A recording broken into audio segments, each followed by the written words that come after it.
500-year flood. Well, say a thousand. You say a 1,000-year flood. All right? Okay.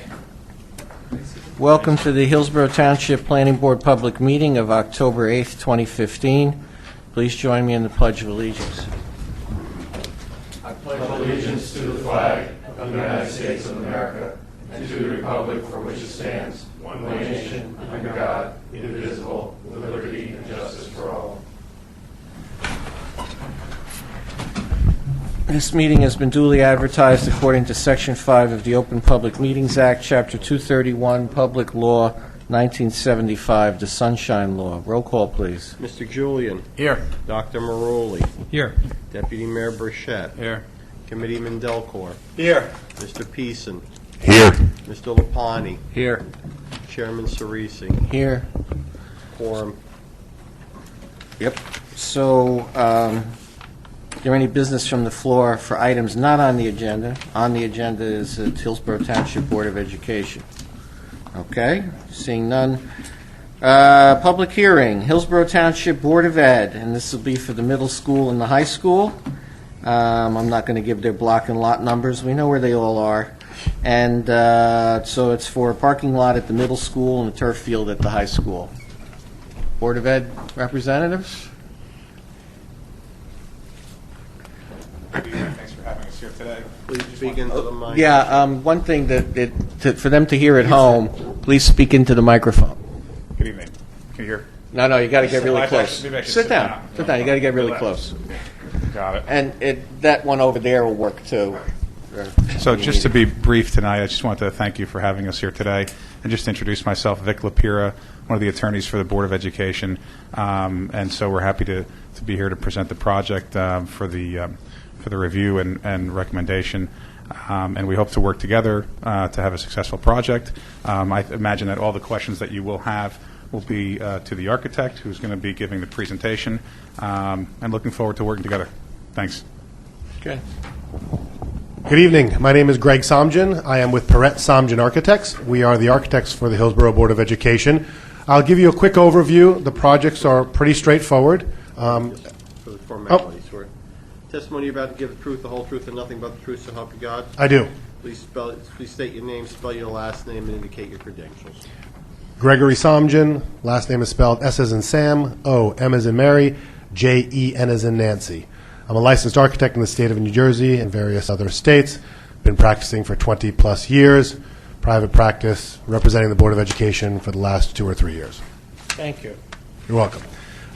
So the two projects that we've submitted for your review are the high school turf, which is the simplest of the two, based on the age of the existing turf carpet, as I'll refer to it, and some testing that was done.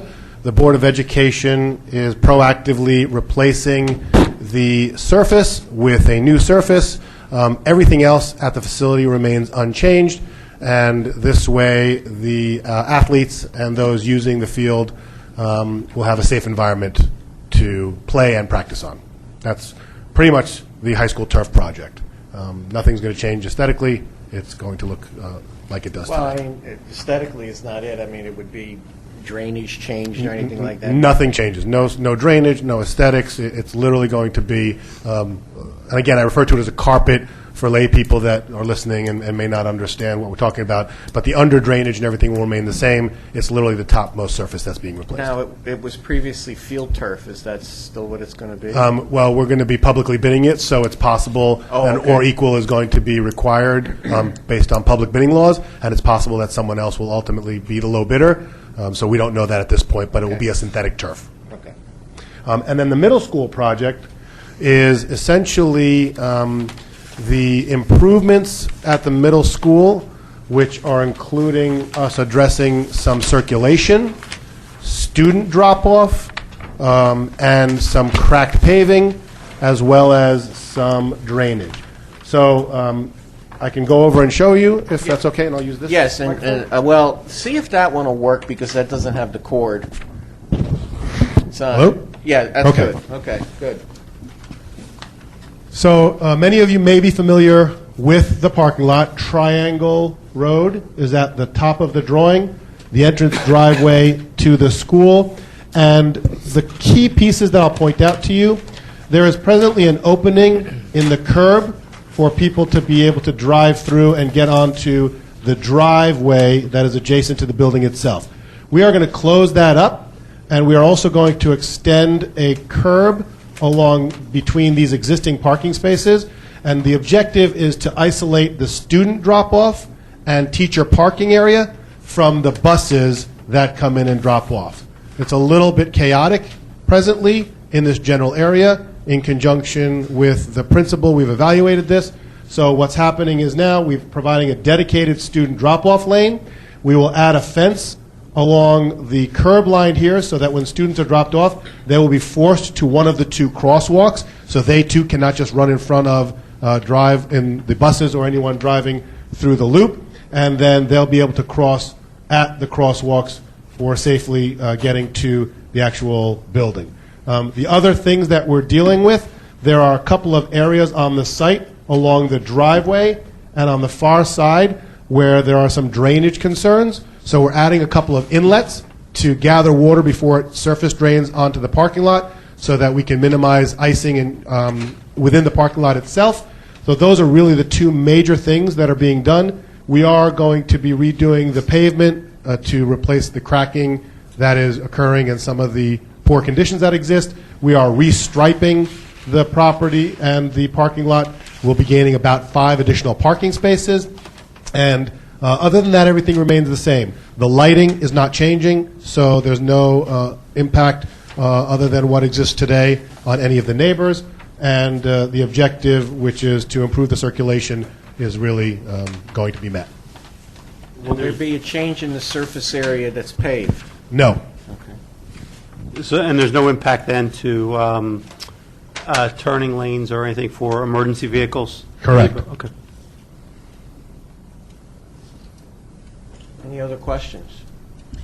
Yeah, I mean, I was going to ask what you were going to ask, which is basically just the, excuse me, the percentage of imperviousness, but we're not changing anything, so, correct? Yeah, in fact, it's going down a little bit because on the far side of the parking lot, there's an odd angle that exists in the parking area, and we're actually going to square it off to make it meet engineering standards so that the aisles are compliant and that people have 90-degree angles to turn in and out of the parking spots. So there's going to be a small area where we're going to regrade and top soil and seed there. So technically speaking, the impervious area is going down a little bit, but insignificant.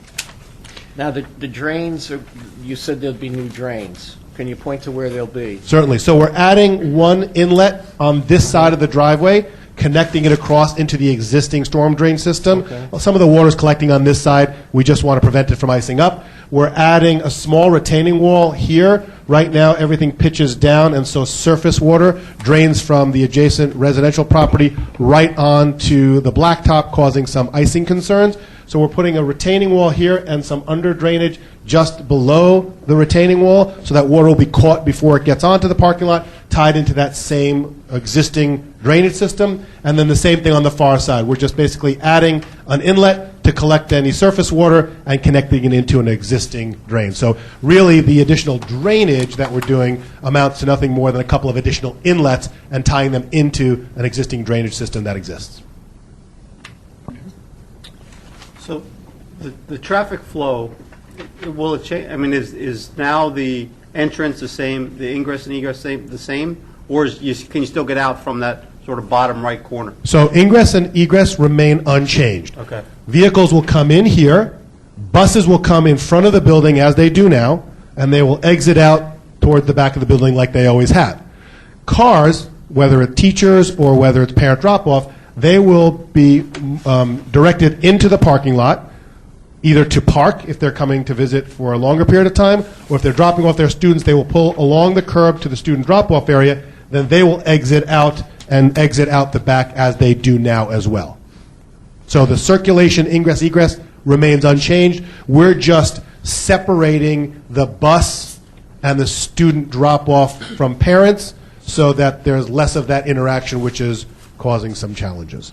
Now, that ingress from Triangle Road, though, is two-way.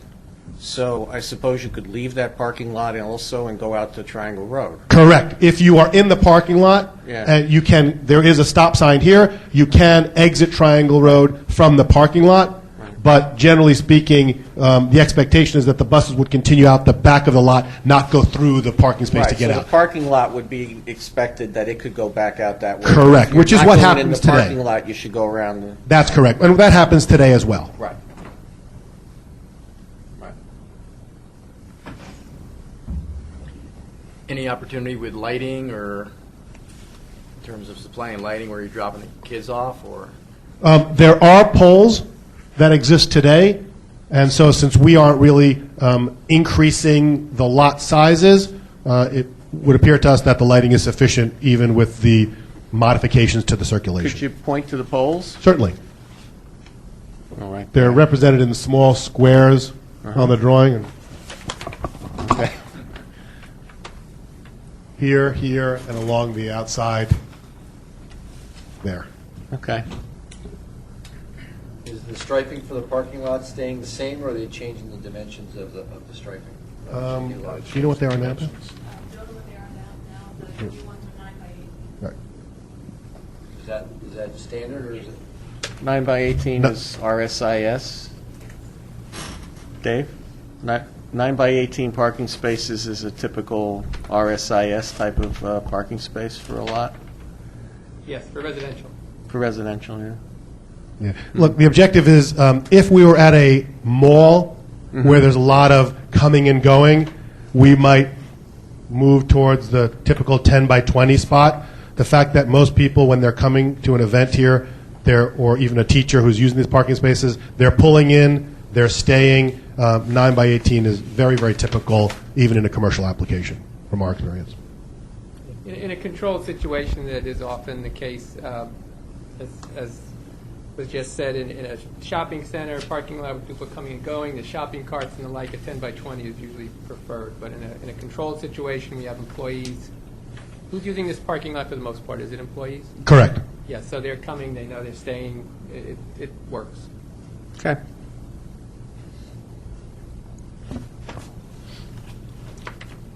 Other questions? I just had a clarification on the lighting. I believe in the application, it did say you were making some lighting improvements or changes. You're keeping the same poles? You're not adding any light fixtures? Yeah, my understanding. Yeah. Go ahead, I'm sorry. The poles, their locations are all remaining. I think what we intended to communicate there was that we will be replacing bulbs and things of that nature with the objective of cleaning up bulbs that are burned out or You're increasing the intensity of lighting? The point being that is going to be any spillage of lighting. Are you increasing the intensity to the... We are not. We don't expect Okay. any. We expect the lighting to be as it is today relative to the relationship of the neighbors and the building itself. Thank you. Eric, anything else from the board? I guess we have to move to open to public. Motion to move to public? Second? All in favor, say aye. Aye. Any questions from the public? Seeing none, motion to close public. So moved. Second. All in favor, say aye. Aye. Okay. I move that we Endorse. endorse, Approve. approve. No, well, this is not an approval. You're merely What is being this? asked to endorse them because... the Oh, appro- endorse. The approval comes from the Commissioner's office. Okay. Sorry. I move that we endorse the Hillsborough Township Board of Education middle school and high school application. Second. Roll call, please. Mr. Julian? Yes. Dr. Maroli? Yes. Deputy Mayor Burchett? Yes. Committeeman Delcor? Yes. Mr. Peason? Yes. Mr. Lapani? Yes. Chairman Dr. Cerisi? Yes. Motion carries. Thank you. So much. Thank you very much. Thank you. Thank you. That's it for regular business today. We do have to cancel the October 22nd business meeting. Motion to cancel. I'll make a motion. Second. All in favor, say aye. Aye. Okay, we're canceled. And it looks like our next meeting will be November the 12th. Anything else, David, Eric? Nope. Motion to adjourn. Second. All in favor, say aye. Aye. We are adjourned.